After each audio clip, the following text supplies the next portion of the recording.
Nosso documentário vai abordar a influência dos fenômenos de transportes em alguns esportes, como a natação, mergulho, polo aquático e surf. Esses esportes apresentam alguns conceitos em comum, como a força de arrasto.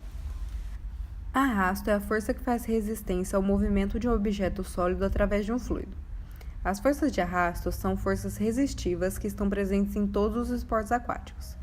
Elas são sempre opostas ao sentido de aplicação da força por um corpo. Essa força pode ser calculada por essa equação, na qual ρ é a densidade do fluido, no nosso caso da água, A é a área de secção transversal do corpo, CA é o coeficiente de arrasto, o qual é determinado experimentalmente, e V é a velocidade do corpo em movimento. Um dos tipos mais comuns de arrasto é o arrasto de contato ou arrasto de fricção, que ocorre com o contato da pele com o fluxo de água que envolve o corpo. Essa fricção representa o atrito, que no caso dos esportes aquáticos ocorre no tecido de revestimento corporal e suas estrias, nos pelos, nas unhas. Normalmente, busca-se adotar medidas capazes de reduzir essa resistência e melhorar o desempenho. Um exemplo disso é o maiô LZR Racer.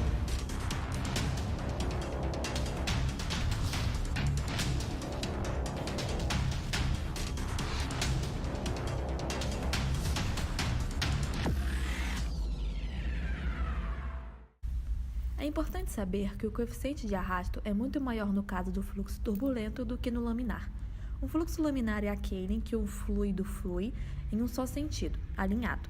Já no turbulento, não há sentido único de fluxo, mas sim uma agitação devido aos vários sentidos que o fluido pode tomar. A velocidade e o modo como o corpo se move no fluido podem, inconscientemente, gerar um fluxo turbulento, aumentando a resistência a esse movimento. No polo aquático, o egg beater é uma técnica propulsiva muito utilizada pelos atletas. Ao realizá-lo, as pernas fazem movimentos circulares, uma no sentido horário e a outra no anti-horário. Uma das forças que auxiliam tal movimento é a de arrasto.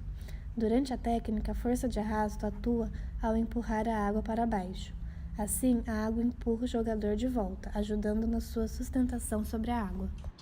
É notável que é mais difícil se movimentar na água do que no ar. Isso acontece porque a viscosidade da água é muito maior que a do ar, aumentando a resistência ao movimento.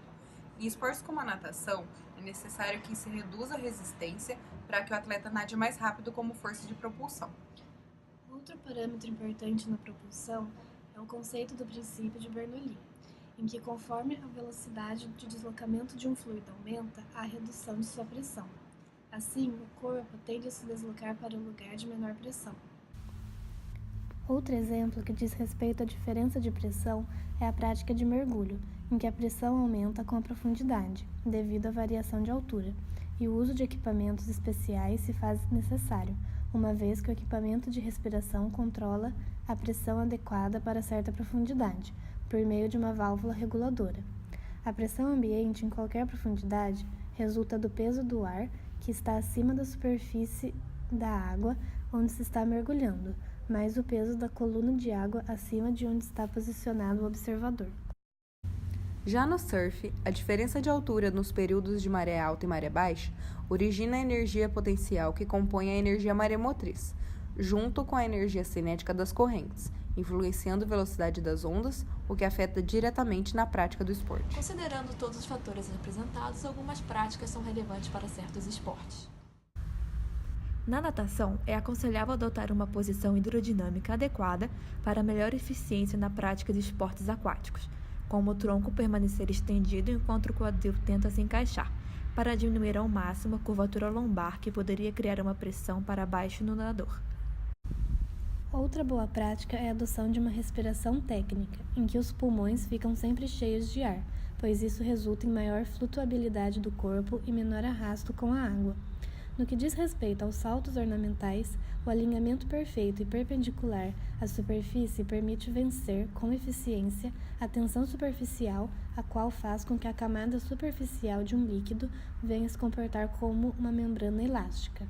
Assim, mergulha-se sem espirrar muita água. Além de tudo isso, outro fator que influencia diretamente na prática de esportes aquáticos é o fato de que a condutividade térmica da água é maior do que a do ar, fazendo com que a troca de calor seja maior e mais rápida na água.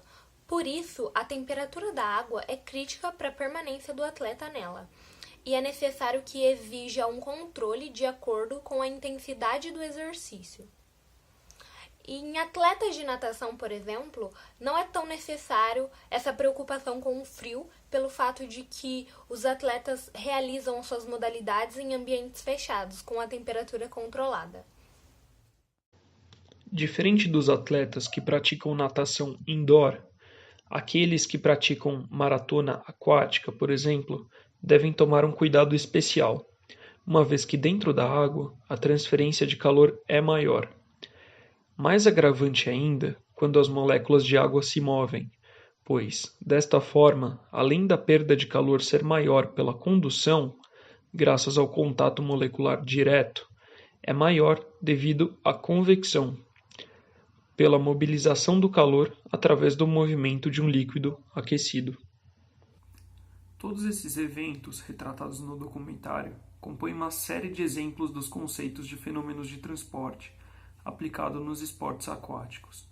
Vale ressaltar que entender sobre as questões mecânicas do movimento nos esportes de alto nível é essencial, uma vez que esses conceitos podem garantir um diferencial de milissegundos que separam o atleta da derrota ou da vitória.